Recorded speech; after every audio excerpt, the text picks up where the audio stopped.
अतीक अहमद की हत्या के बाद साल 2004 में दिया गया उसका एक बयान एक बार फिर सुर्खियों में आ गया। उसने क्या कहा था बताते हैं आपको।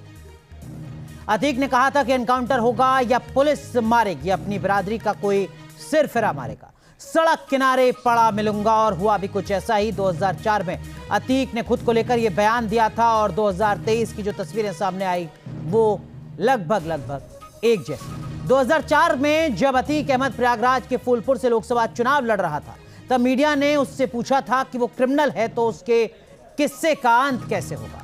तब अतीक ने कहा था कि या तो एनकाउंटर में पुलिस मारेगी या फिर बिरादरी का ही कोई सिरफिरा मार देगा और सड़क पर पड़ा मिलूंगा।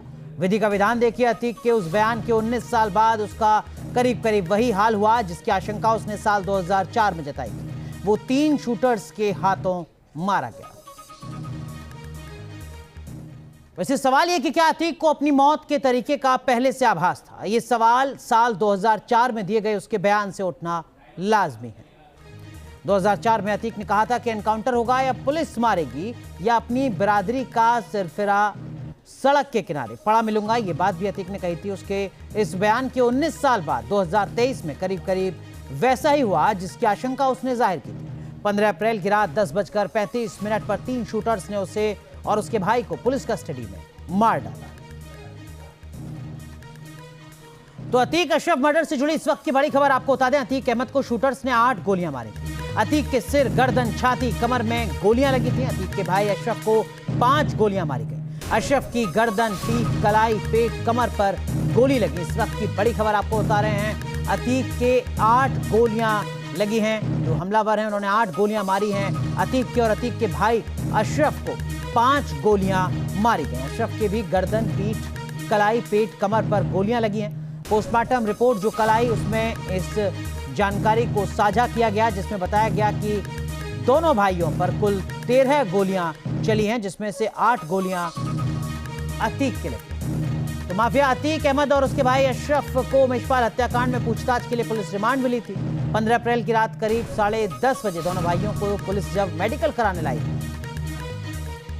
तभी पत्रकार के वेश में जो हमलावर थे उन्होंने गोलियां मारी। कहां गोली लगी वो आपको बता रहे हैं। अभी तक जो जानकारी सामने आई है उसके मुताबिक कुल 8 गोलियों से अतीक को छलनी कर दिया गया। अतीक को 1 गोली सिर पर, 1 गर्दन में, 1 छाती पर, 1 कमर पर गोली लगी।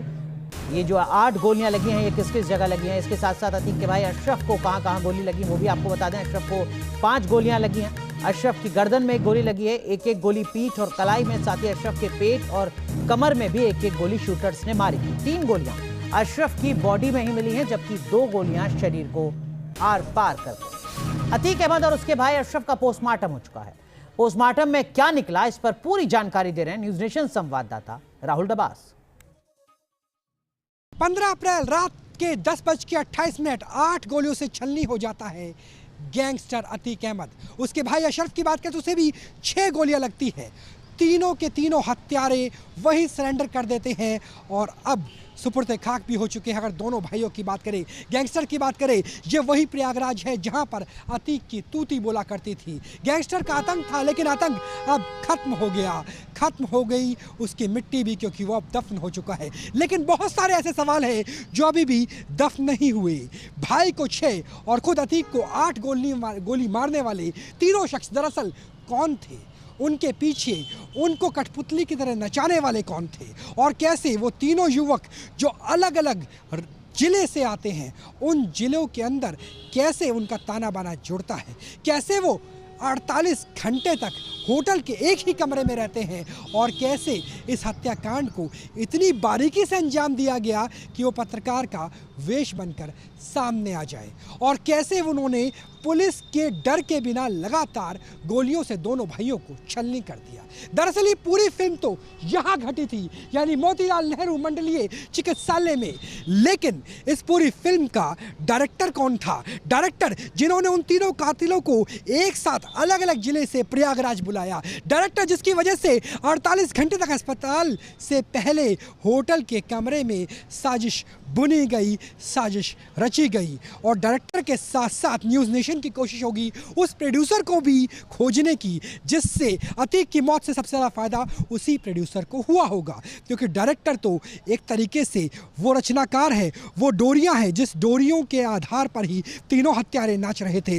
लेकिन प्रोड्यूसर कोई सफ़ेद पोश भी हो सकता है, वो व्यक्ति भी हो सकता है जो नहीं चाहता था कि अतीक अपनी ज़बान खोले, वो व्यक्ति हो सकता है जो ये नहीं चाहता था कि अतीक के गैंगस्टर्स के कैसे संबंध है पीएफआई से, कैसे पाकिस्तान के रास्ते हथियार यहाँ यानी प्रयागराज इलाहाबाद तक पहुँचते थे वो पता चले, और वो व्यक्ति भी हो सकता है जिसके लिए अतीक खुद काम करता रहा होगा। इन्हीं सवालों के जवाब न्यूज़ नेशन पर तलाशने की कोशिश के लिए हमारी बड़ी मुहिम जारी रहेगी प्रयागराज से। मेरे सहयोगी मानवेंद्र और कैमरा सहयोगी संदीप लोहिया के साथ राहुल डबास, न्यूज़ नेशन, प्रयागराज। दरअसल में 18 साल पहले अतीक ने जो गुनाह किया था वो अपराध उसके लिए भारी पड़ गया। सत्ता के हनक में किया गया ये पाप उसके खात्मे की वजह बन गया। इस रिपोर्ट के जरिए समझिए कैसे राजूपाल की हत्या ने अतीक को उसके सब पूरे कुनवे समेत तबाह कर दिया।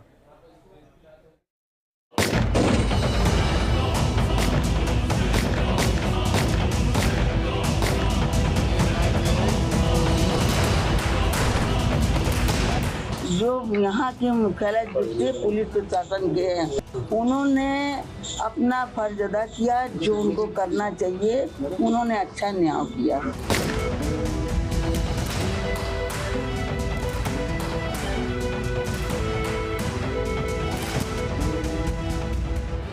अतीक अहमद, जिसने गोलियों के दम पर अपने किले खड़े किए थे, जिसकी नींव में पत्थर की जगह कारतूस जड़े थे, बुलेट दिखाकर जिसने पूरे सूबे को डराया, बारूदी गोली दागकर जिसने कईयों को तड़पाया, 9mm के उसी पीतल ने अतीक को तड़पने का मौका भी नहीं दिया।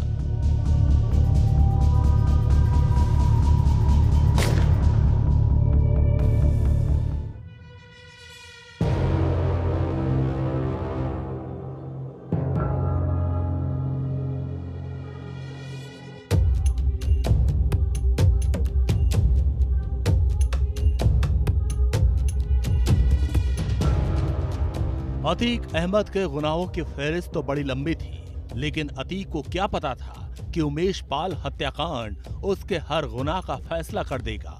उमेश की मां के दिल से निकली टीस ने उसके गुनाहों का हिसाब कर दिया। जिस तरीके से अतीक ने उमेश पाल की मौत की स्क्रिप्ट लिखी थी, अतीक को वैसी ही मौत नसीब हुई।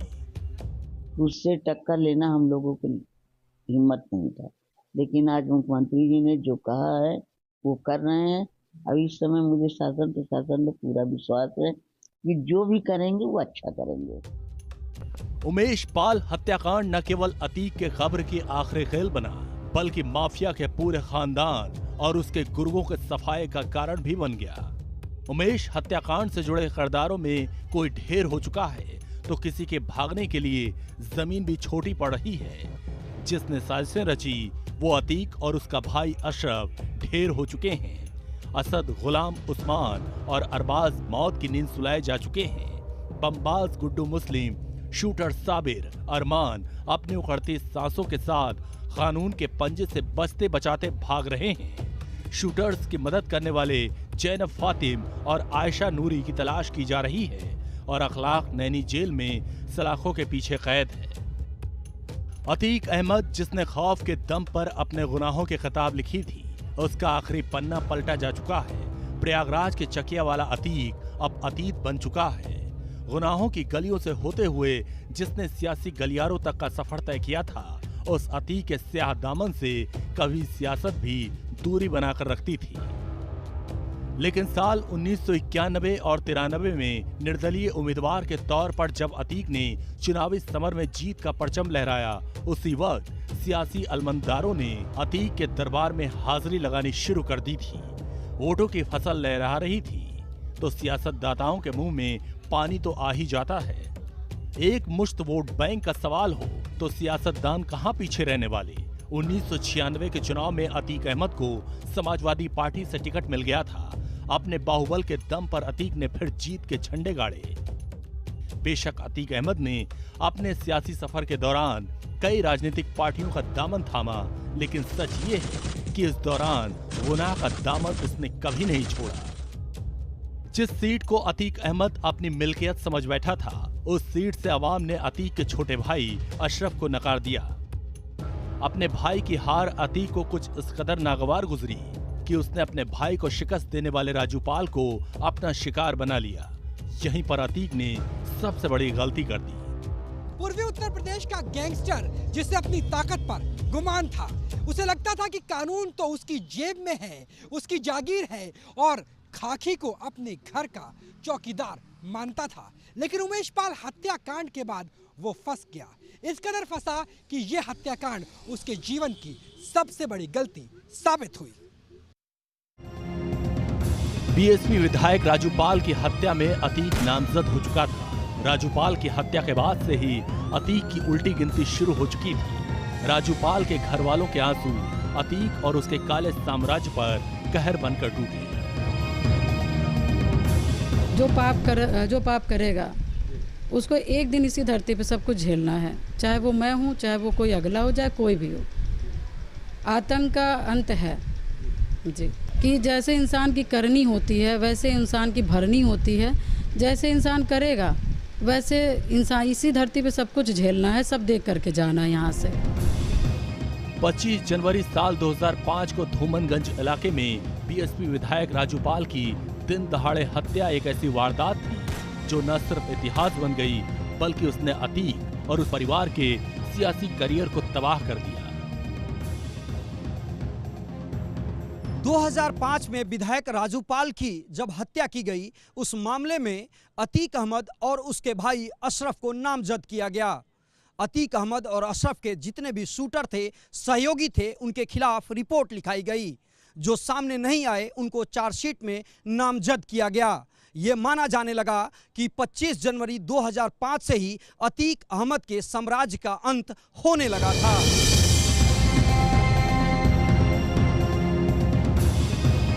राजूपाल की हत्या के बाद अतीक ने लोकसभा और विधानसभा के कई चुनाव लड़े, लेकिन हर चुनाव में अतीक के हिस्से सिर्फ हार ही आई। राजूपाल की हत्या के बाद दूसरा उपचुनाव हुआ। इसमें समाजवादी पार्टी ने दोबारा अशरफ को टिकट दिया और वो विधायक चुन लिया गया। इसी सीट से साल 2007 के चुनाव में अशरफ और 2012 में अतीक को हार का सामना करना पड़ा। राजूपाल की हत्या का आरोप अतीक के गले की ऐसी फांस बनी जिससे वो उबर नहीं पाया।